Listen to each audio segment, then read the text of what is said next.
You're listening to the Main Street Finance Podcast, where we take the Wall Street bull by the horns to help you achieve your financial goals. Whether it's budgeting, investing, or financial independence, we tackle the big questions in the pursuit of financial literacy. And now, your host.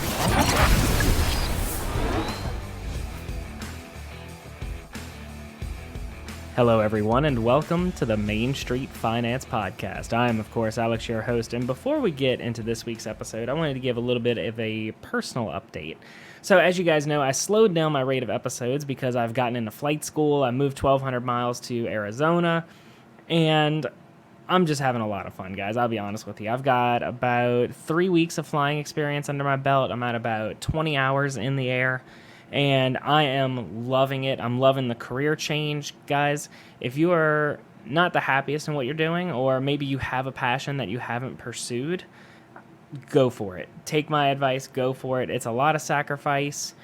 It can be a lot of stress, a lot of risk, but if the reward is worth it and it's something that makes you happy, go for it. I loved my last job, but I definitely love this more. I love this more. You can have multiple loves, multiple passions, and I'm having a ton of fun, guys.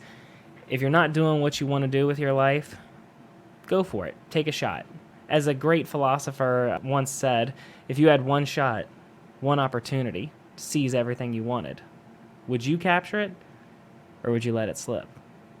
Now, I'm sure most of you will call me on what that's from, but whatever, it'd be like that sometimes. So today we have joining us on the show, Doug Hurst. And Doug is the chairman of Elevation Gold, which is a gold mining company, or it's a mining company. Mostly they look for gold, but hey, they'll take what they can get, I would imagine. But I'm sure he'll tell us in just a minute here. So Elevation Gold's big claim to fame is that they have ownership of a big mine in northern Arizona. Ain't that funny? Arizona, and I just moved here. A big mine called the Moss Mine. Doug has been in the industry for around 20-ish years. I'm not going to speak for him. We're going to go into his background. But he has been in the industry for a long time and has done billions of dollars in mining exits throughout his career. He is a very experienced person. I'm very glad to be talking to him. And we're going to be talking about not just Elevation Gold, but the difference in gold miners. Because we've had a couple miners on the show, and they've always said that you have minor players, minor, small league, and then you have major league. So you have minor league, major league. What are the differences there? And we're going to get a little bit more details on, gold mining, gold digging, all that kind of fun stuff. So I hope you guys enjoy the episode. Let's go ahead and bring him out. Doug, welcome to the show. Oh, Alex, I'm so pleased to be here. Well, I'm glad to have you. So I think it's very interesting to have a miner on the show. You're literally a gold digger, and I like using that term because it's funny, and a lot of times people think it's a bad thing, but you know what? Somebody has to actually be going out there and getting this gold. But Indeed. before we really get into it, would you like to go into a little bit of your background and what it is that Elevation Gold does? Sure. Well, so I started my career as a geologist, and I got a degree in geology by 1986, so it was quite a while ago. And, just a little bit. And my introduction to the industry was I worked a summer with a prospector, a guy named Don McKinnon.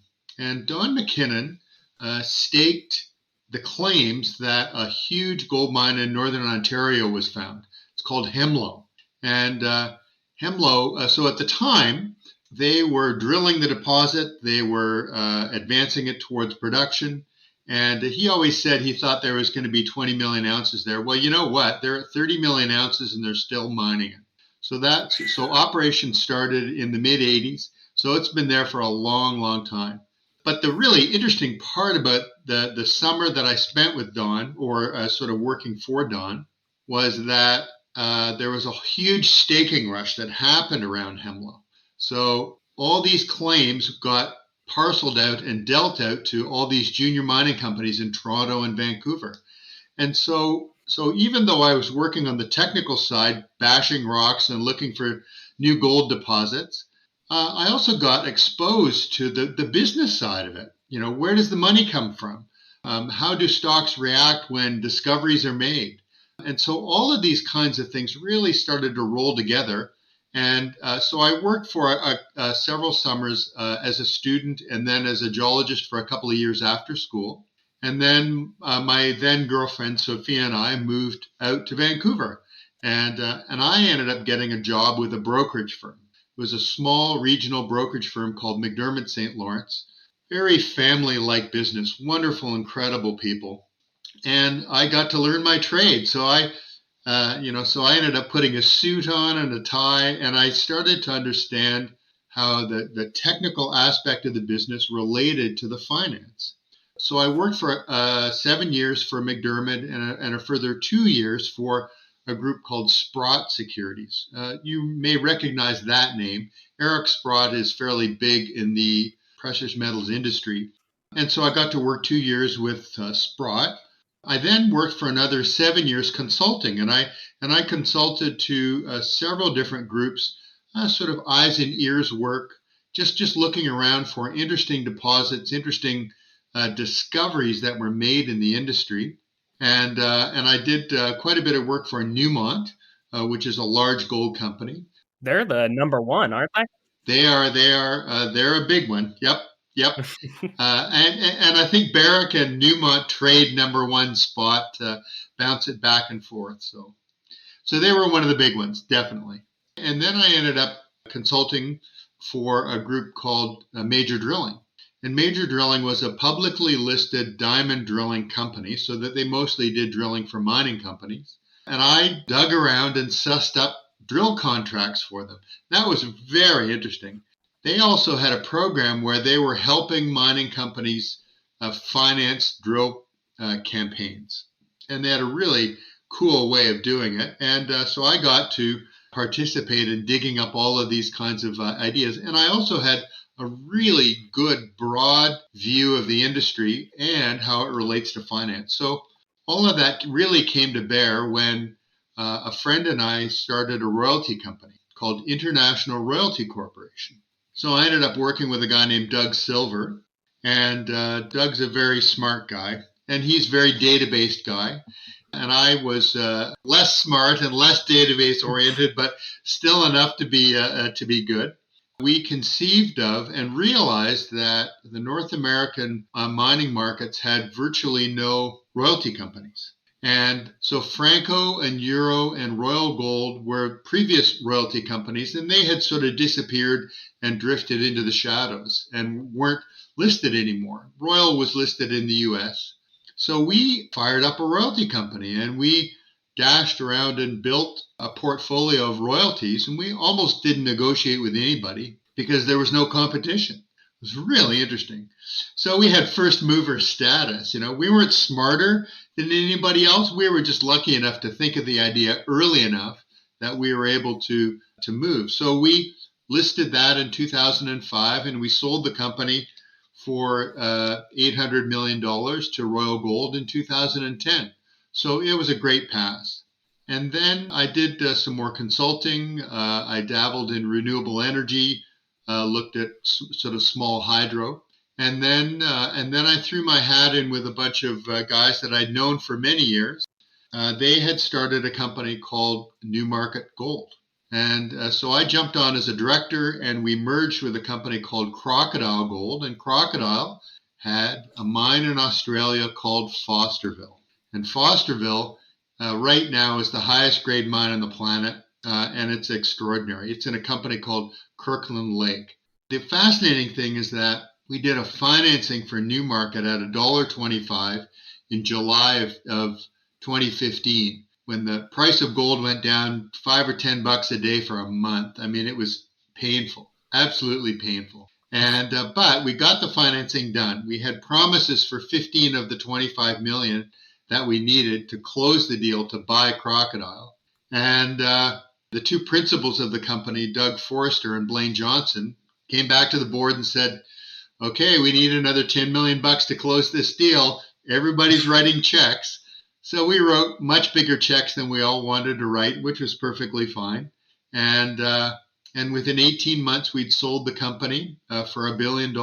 It was extraordinary, absolutely extraordinary. So that was a lightning strike. And again, it was sort of like the first mover status, And since then, I was the chairman of a company called Northern Empire. That got taken over by Coeur. I'm now on several boards, but my key job right now is as the chairman of Elevation Gold. And some of your listeners may know it as Northern Vertex. Well, we've just changed the name to Elevation Gold, just to make a break with the past and sort of rebrand it. And Elevation Gold owns the Moss Gold Mine in northern Arizona. So there you go. Coles Notes Hurst. So the Moss Gold Mine, that sounds like I definitely want to get a little bit more into that. But first, I wanted to make a quick joke that I thought of. So one of the guys you worked with was a guy by the name of Doug Silver. Yep. I mean, was this guy like born to be a miner or what? Like, has he once in his career gone to somebody and said, "Hey, Silver's my last name"? Absolutely. Because I would do that every week. Yeah, he had a lot of humor around it too. It was pretty funny. Yeah, absolutely. So yeah, I'm a miner. Call me Mr. Silver. Mr. Silver, yeah, Dr. Silver, exactly. Yeah. And there was another comment that you had made that you were going around doing, I forget the exact terminology used, but not prospecting, but I think you said financing tour or something like that to get the financing. Would you go into that a little bit? Because what I'm imagining is Shark Tank or Dragon's Den, depending on where you're from. And all right, yeah, so here's this seemingly empty plot of land here, but we think there's 10 million ounces of gold there. So would you mind going into that process a little bit? Absolutely. So the fascinating thing is that the mining industry really works on a hope and a prayer. The risk-reward ratio in the mining industry is a crazy one. You can lose all your money, but you can also make 100 times your money. So you can buy shares in a company that has moose pasture, and with one drill hole, the stock can be worth, an order of magnitude more than you paid for it. So it can be that quick. It can be overnight. And so there's a certain type of investor that will go for that. Now, as a mining analyst, that was very difficult for me to control. So as a manager of a mining company, I try to manage the risks that I can manage, and I try to mitigate the risks that I cannot. So the price of gold is something that's beyond my ability to deal with, right? Social attitudes, the economy, and the way the economy affects the mining industry, those are things that I really can't affect, but I can mitigate those risks by doing various things. And one of them is to properly raise money and tell people both the good and the bad. So to try to be as clear as we possibly can, but to illuminate the upside. And the upside sometimes is describing what the risk reward ratio is. So if I can put assets into a mining company that limits the downside but protects the ability of the company to move up, then that just becomes a better investment story. And sometimes you find that raising money it can be a very, very difficult process. And the interesting thing about the royalty companies, so this is a really good example of those strange sayings that float around the industry. And one of them is that if you're going to raise $1 million, you might as well raise $100 million, right? Yeah, it's a small income. Yeah, go big or go home, right? There's those kinds of things. And you think about raising $1 million, and you've got to go to friends and family and your barber and the guy that fixes your car and a few friends in the investment game. And it takes a lot. You wear a lot of shoe leather raising $1 million. So why not think of a bigger idea with a bigger upside and go to bigger investors? And all of a sudden, so we had the idea that we were going to raise $5 or $10 million for this royalty company, buy a few royalties and launch on that basis. Well, we discovered that there was a royalty for sale on a mine in eastern Canada called Voisey Bay, big nickel mine. And this royalty was going to cost us $150 to $200 million. And the process of raising that money was as easy as it was raising $1 to $5 million. And why was that? Well, when you went to a brokerage firm or an investment dealer with a $5 million idea, they would sort of yawn and they might get out of bed, but they may not. But you roll out of bed with $190 million financing and they're there. and they lined up out the door and beat the hell out of each other to try to get our business. And so all of a sudden, it was more work and there was more paperwork, but man, we raised $190 million. And brokerage firms were tripping all over themselves to try to get that business, to try to get the commission on $190 million. So it was a fascinating process. And so those are some of the war stories about raising money. And sometimes you don't know. I mean, a lot of people will stand around. They like the idea, but nobody really wants to write the first check. And as soon as the first check gets written, everybody piles in. It's human nature. It's like, okay, somebody believes enough to actually write the check. Okay, I think I'll go, right? So there's a lot of psychology in it. It's very, very interesting and strange. Yeah.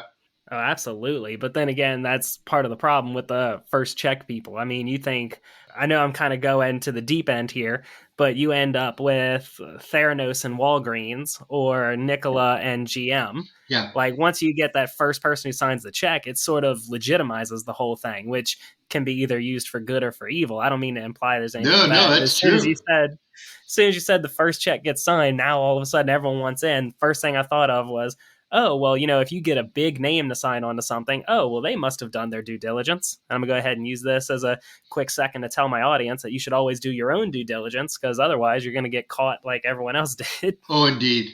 Yeah. Well, and you know what? I mean, in the mining industry has a history of, a guy with a horse and a pick and a pick and shovel. And it seems elementary, but Mark Twain said that a gold mine is a hole with a liar sitting on top of it, right? Which is very interesting. And you know what? I mean, the risk statistics bear that out. Not the liar part, but the fact that the probability of finding a gold mine is very, very low. 2,000 to 1, 3,000 to 1, those kinds of things. And so that speaks to the risk-reward ratio. There is a lot of risk in this industry. The fascinating thing, Alex, is that you will find that there's a limited number of management groups that seem to hit the ball over the fence time and time and time again. Every now and then there is a management group that will make a lovely score. They'll find a deposit, they'll sell the company, all their investors make good money, but they don't repeat. But there's a limited number of management groups that repeat it. They do it over and over and over again. And what is it that separates the two? One of the key reasons is ego. You really can't have any ego in this. You have to understand that there are layers and layers and layers of management experience that are never in one person. So one person can't do it all. So you have to have the ego to say, you know what? I have no experience in that. I need to hire somebody. You hire the right people. You bring them in and you give them lots of freeboard. And there are management groups that have done this many times over. And so what is it about those groups? And that's a big part of it.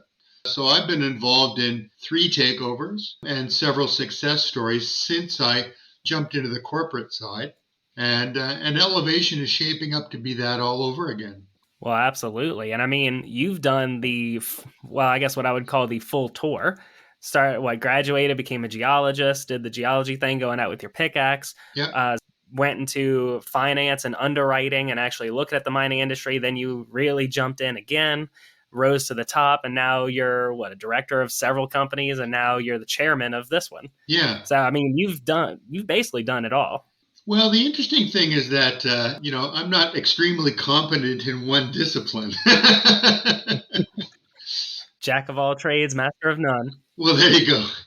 But I have a sense of when I'm in over my head. And I have no ego about bringing somebody in that I know has that expertise, and so I tend to lightly dance along over top of a lot of disciplines, and then I just hire people, or our organization hires people that we all trust. Yeah. Well, there you go. And then a question I had for you is that you've mentioned several times about a mining company being a royalty company and going and earning money off of that. But just to be clear, what kind of company is Elevation Gold? Is it more royalty or is it more actual mining and operating? Trucks and big shovels, and we're mining bars of gold.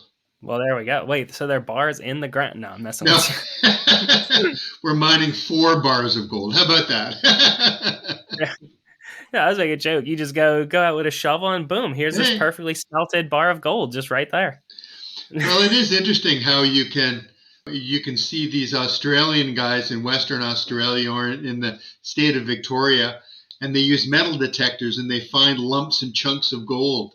That's fascinating to me, but we don't tend to do that. We find gold in very, you really don't see it. You'll see it every now and then, but not very often. And but the end product is, of course, bars of.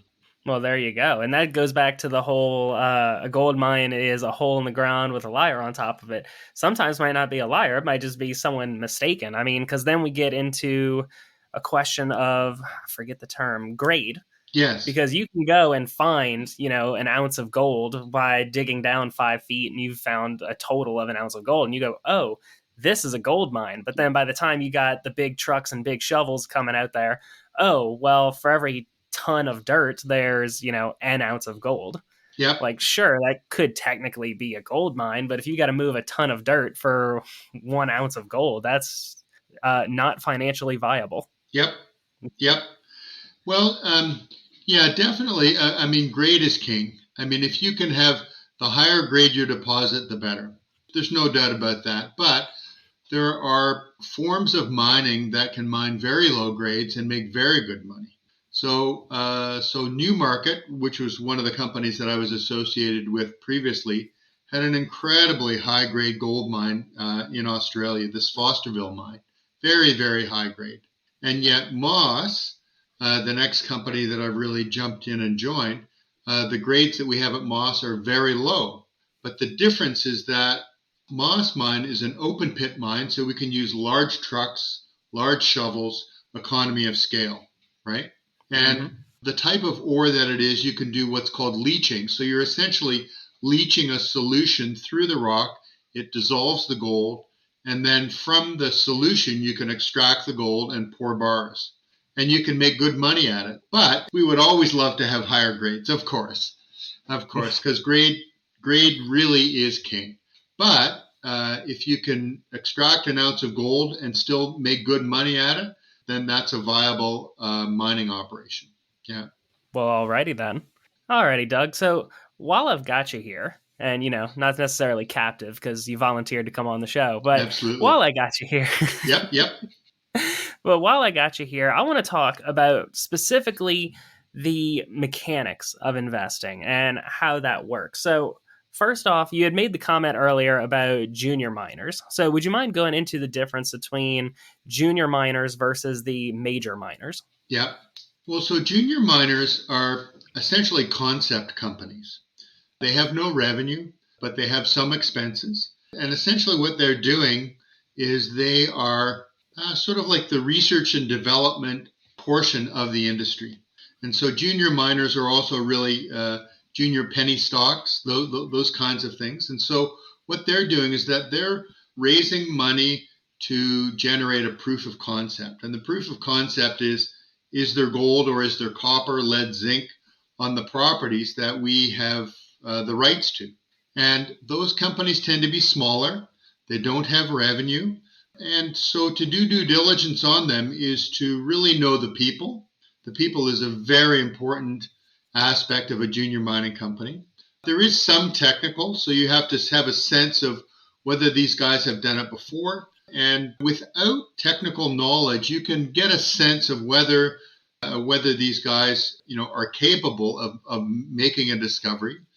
And then you sort of weigh the risks of, okay, if I lose all my money, is that going to impact my portfolio? Or if I make 15 times my money, will that impact my portfolio? And so that's a junior mining. No revenue. It's really management driven, and it's the research and development arm of the mining industry. Then as you start to move up the food chain, you find that companies will have made a discovery, have drilled off tons and grade of a certain metal, and those tend to be the development companies. And then you have small producers, very much like Elevation. Elevation is will produce 30 to 40,000 ounces a year. It's not a big operation, but it is one that makes positive cash flow. And then as you work your way up, you'll get into larger companies that either have larger production or they own several mines. Then you get into sort of the mid cap and then the large cap. So companies like Newmont and Barrick are sort of the name brand names in the gold mining industry. And they'll own anywhere from 5 to 20 mines and will mine, 1.5 million to 5 million ounces a year. Whereas Northern Empire or Elevation Gold is, will produce 30 or 40,000 ounces a year. So that's the scale of the industry.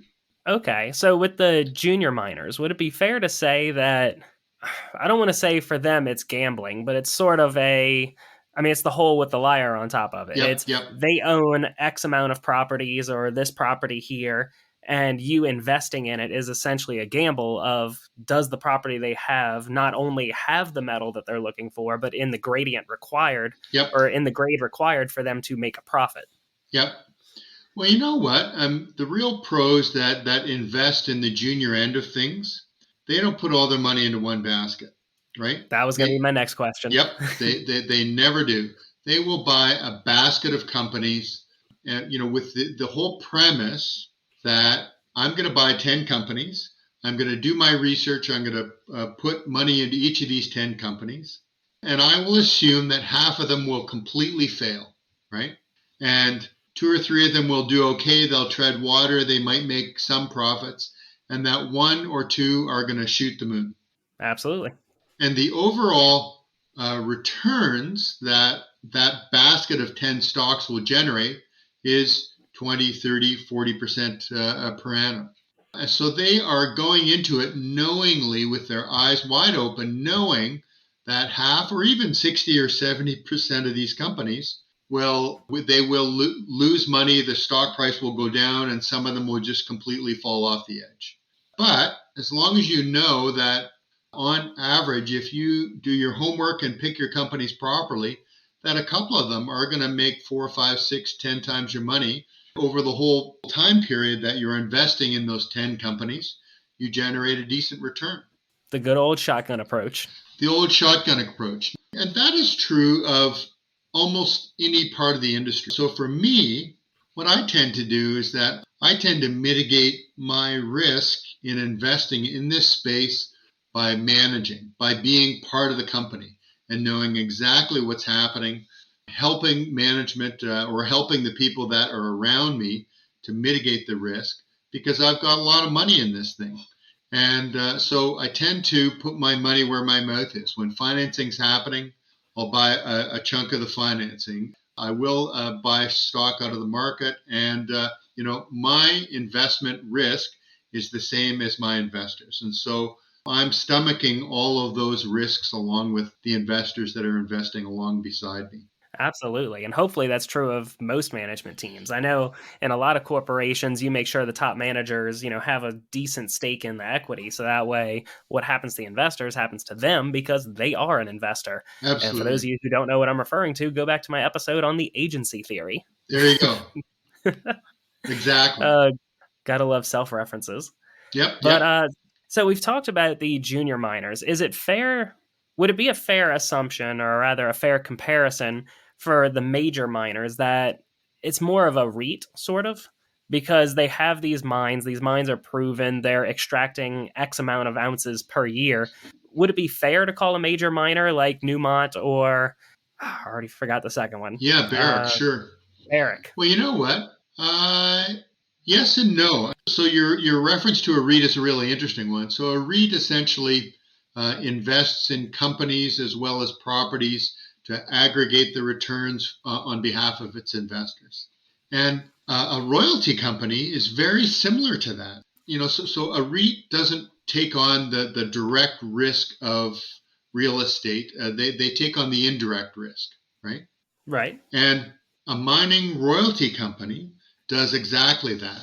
Whereas a large company, no, they have the full risk, but they distribute that risk by having many assets.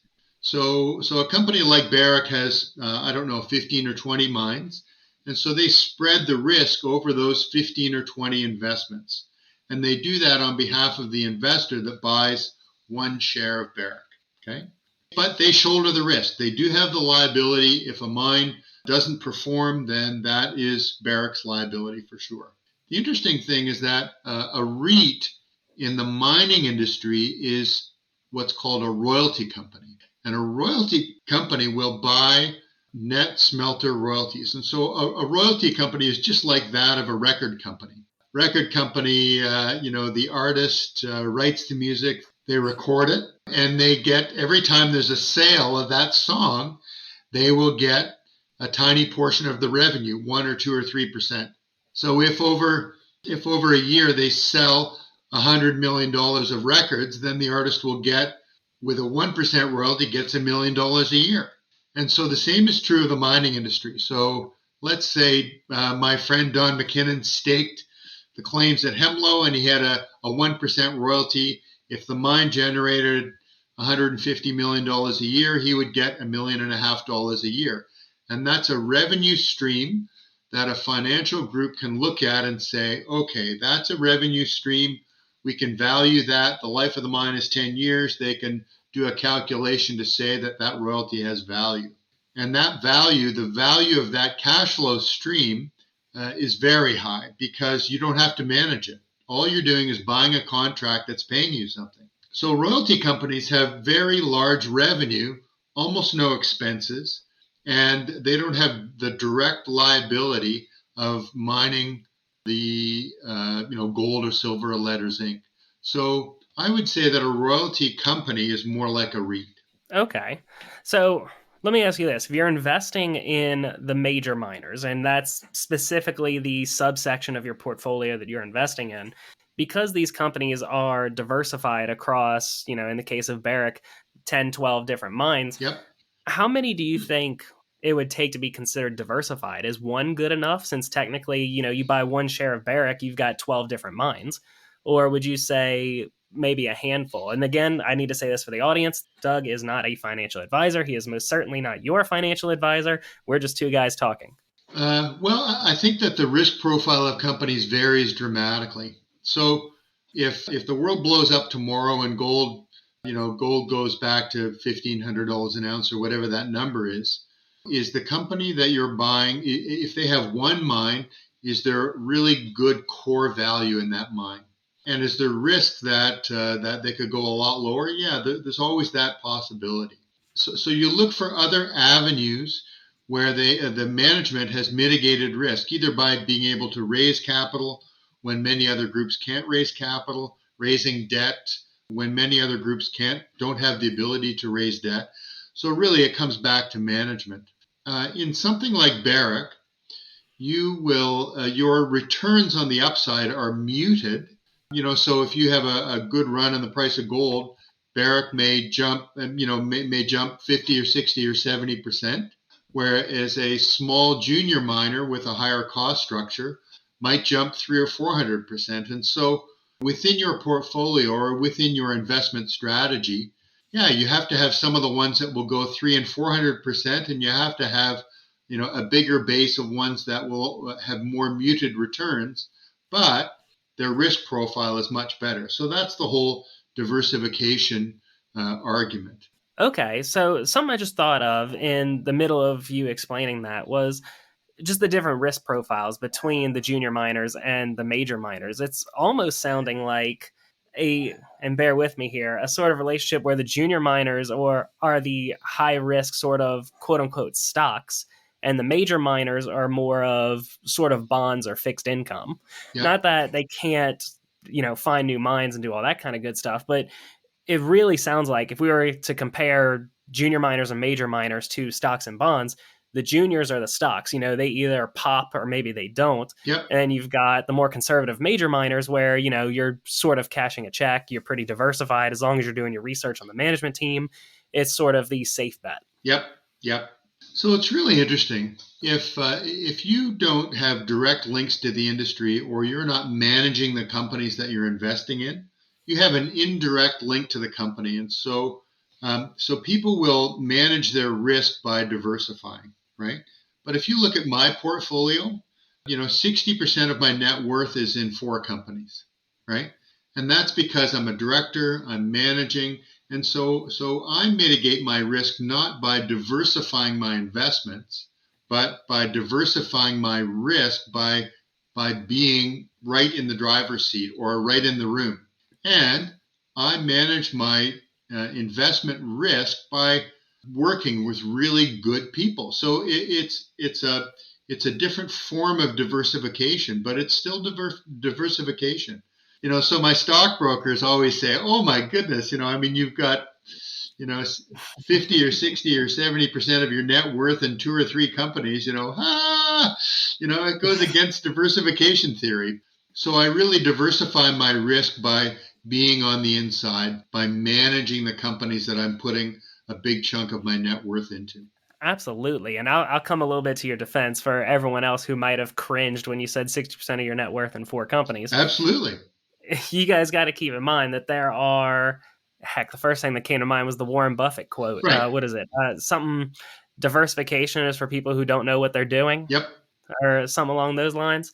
And then you've got direct control over your investment. It's not like you put 60% of your assets in Apple. Yep. And then who knows what Tim Cook is going to do tomorrow or what petition the Apple employees are going to do.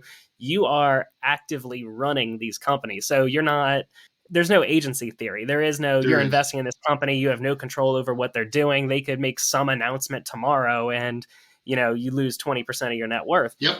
That's not what Doug is doing. Doug has, a finger on the pulse. He's in the driver's seat, hand on the shift, and just out here drifting like it's Fast and the Furious. So for someone in his situation, if you own your own business, own your own real estate, if you have control, you can give up that diversification and still be fine. Well, Jeff Bezos, Mark Zuckerberg, 80 or 90% of their net worth is in one stock, right? Absolutely. But then again, you can make the argument that they lose 30% of their net worth as soon as they sold it. Gotta love taxes. They would. Absolutely. Oh, very Lordy. Interesting. Okay, Doug. So I think something we haven't really gotten much into that I definitely want to hear more about is a little bit more about elevation mining. So we had a little bit at the beginning, but would you mind going a little bit deeper into exactly what you guys do? Yeah, so Elevation Gold is a company that owns 100% of the Moss Mine. The Moss Mine is located in northern Arizona. Now, traditionally in the western U.S., Nevada tends to be the big gold state. But the interesting thing is that all the great geology and great rocks that host gold don't know where the state lines are. So all of that great geology is in northern Arizona. And so we were lucky enough to merge with Northern Vertex and create Elevation Gold. And we are now doing more and more exploration to find more. So there's good value, there's good base value. So we were talking about the risk-reward ratio. So there's great base value in the Moss Mine. The Moss Mine is cash flow positive. It's generating enough to continue its own development and do some drilling. But we think that there's a much, much bigger upside in drilling the veins that are sort of a long strike or a long trend from the open pits that we have. So within the property boundaries that we have, there's 10 or 11 or 12 kilometers of veins. And Alex, they are sticking out of the ground. You can see them. And there's grade for big chunks of that. And there's been almost no drilling. Now, there was some historic drilling in the past where they've identified a few places, but we think that there's, so the current mine right now is at a kilometer and a half, and there's about 550,000 ounces of total resources within that kilometer and a half. And outside of the mine, there's another 10 or 12 kilometers of vein that just hasn't been really properly tested. So we think that there is a dramatic possibility that there's a lot more gold on this property. And that will be the driver of the value of the company. So this is why we became involved in Northern Vertex and now Elevation Gold. And we think that the exploration potential at the Moss Mine is extraordinary. Okay. And are you guys private or are you all publicly traded? So we're a publicly traded company. We trade on the TSX small board, and the symbol is ELVT, Elevation Gold. Okie doke. And then are y'all on, you said TSX, I believe that's Toronto Exchange? That's the Toronto Exchange.